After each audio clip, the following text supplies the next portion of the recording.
पाठ 7 बुराई की जड़। आज हम हिंदी में पाठ 7 शुरू कर रहे हैं जिसका नाम है बुराई की जड़। समीर अच्छा लड़का है। वह सूर्य उदय होने से पहले उठता है। उठते ही माता पिता के पैर छूता है। वे उसे आशीष देते हैं। यानी कि यहाँ पर पहले हमें समीर के बारे में दिया गया है कि समीर एक अच्छा लड़का है और वह सूर्य उदय होने से पहले यानी कि सुबह जल्दी उठता है और उठते ही अपने माता पिता के पैर छूता है और माता पिता उसे आशीर्वाद देते हैं। आशीष का मतलब होता है आशीर्वाद और उदय का मतलब होता है निकलना। समीर का छोटा भाई है मधु। वह बहुत ही आलसी है। कोई भी काम समय पर नहीं करता। न उसे स्कूल की चिंता है, न माँ बाप की डांट की। न समय पर उठता है और न ही समय पर विद्यालय पहुँचता है।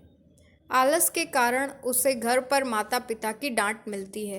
विद्यालय में होमवर्क न करके लाने और विलंब से पहुँचने पर अध्यापक कान खींचते हैं।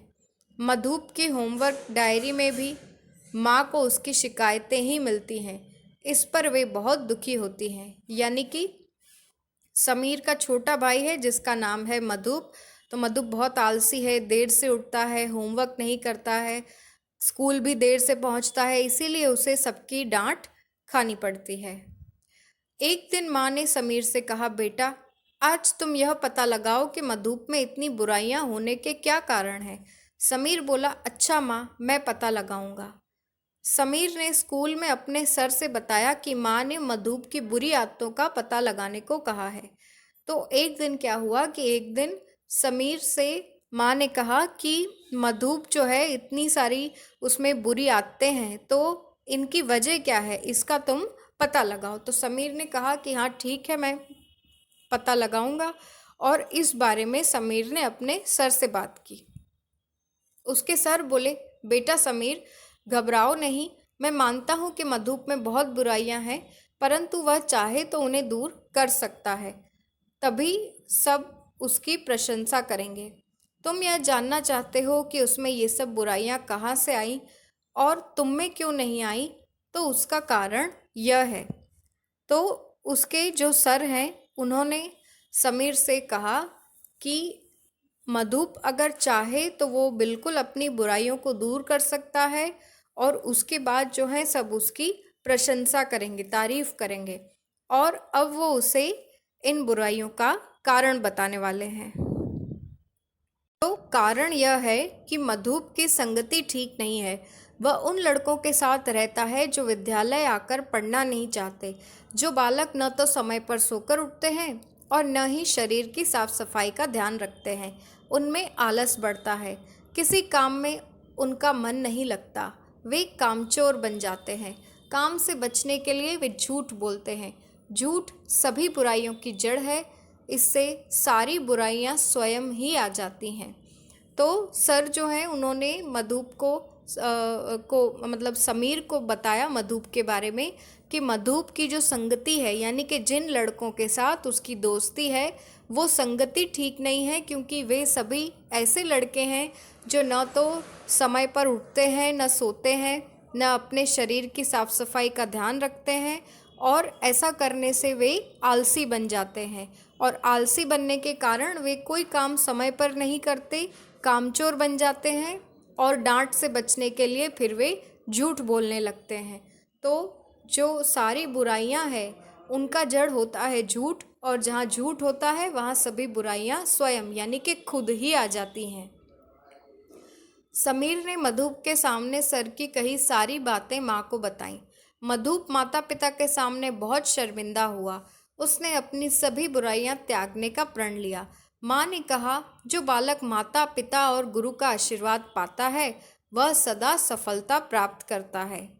यानी कि जो भी बातें सर ने समीर को बताई थी उसने ये सारी बातें मधुप के सामने अपने माता पिता को बताईं और ये सभी बातें सुनकर मधुप को बहुत शर्मिंदगी हुई, उसे बहुत बुरा लगने लगा और इसीलिए उसने अपनी ये सारी बुराइयां त्यागने यानी कि छोड़ने का सबको प्रण किया। यानी कि उसने अपना मन बनाया कि वो अब इन सभी बुराइयों को छोड़कर एक अच्छा लड़का बनेगा। और फिर उनकी माँ ने कहा कि जो बालक अपने माता पिता और गुरु का आशीर्वाद पाता है वह सदा यानी कि हमेशा सफलता प्राप्त करता है। शब्दार्थ जो हैं उनके अर्थ हमने बता दिए हैं, जैसे उदय का मतलब है निकलना, आशीष का मतलब है आशीर्वाद, विलंब का मतलब है देर, स्वयं का मतलब होता है अपने आप, त्यागना यानी छोड़ना, सदा का मतलब होता है हमेशा। उपयुक्त शब्द चुनकर रिक्त स्थान भरिए। नंबर 1, समीर सूर्य उदय होने के पहले यानी सूर्य उदय होने से पहले उठता है। नंबर 2, मधुप कैसा है? मधुप बहुत आलसी है। नंबर 3, मधुप को माता पिता की क्या मिलती है? चिट्ठी या डांट? डांट मिलती है। नंबर 4, समीर बोला मैं पता लगाऊंगा। ख, सही विकल्प के आगे टिक लगाइए। नंबर 1, मधुप की ठीक नहीं है क्या? तो मधुप की संगति ठीक नहीं है। नंबर 2, मधुप की संगति के लड़के कैसे हैं? झूठ बोलते हैं, सच बोलते हैं या कुछ नहीं बोलते? तो वे झूठ बोलते हैं।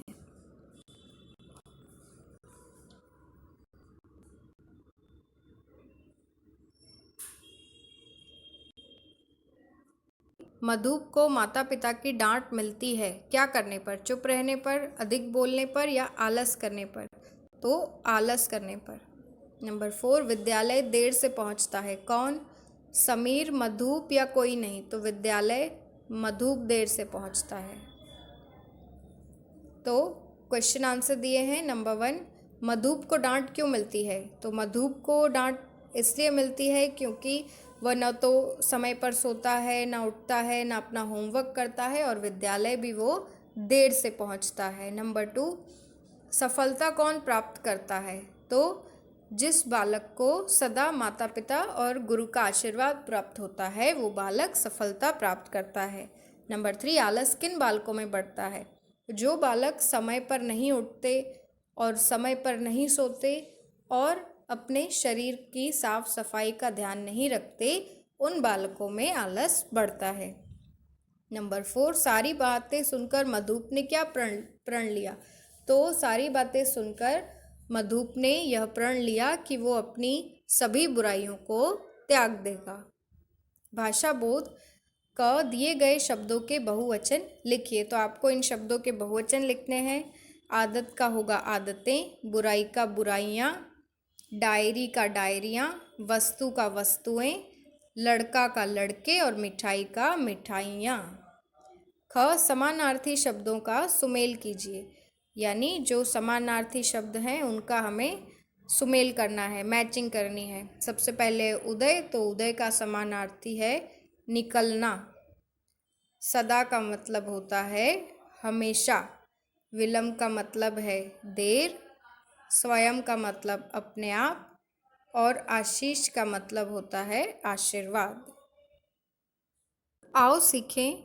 यहाँ पर क में आपको दिया है कि अपनी आदतों के विषय में 4 वाक्य लिखिए, यानी कि आपकी आदतें कैसी हैं, आप जल्दी सोते हैं या देर से सोते हैं, जल्दी उठते हैं या नहीं, अपना साफ सफाई का ध्यान रखते हैं या नहीं, ऐसी आदतों के बारे में 4 वाक्य आपको यहाँ लिखने हैं। और ख, यहाँ पे आपको जो आप खेल खेलते हैं, जो भी आप गेम्स खेलते हैं, तो उन गेम्स में जो चीज़ें यूज़ होती हैं जैसे बैट, बॉल या आप कैरम खेलते हैं, तो जो भी कुछ आप गेम्स खेलते हैं उनसे रिलेटेड जो इंस्ट्रूमेंट्स होते हैं या जो मटेरियल होता है उसकी फ़ोटोज़ आपको यहाँ पे लगानी है।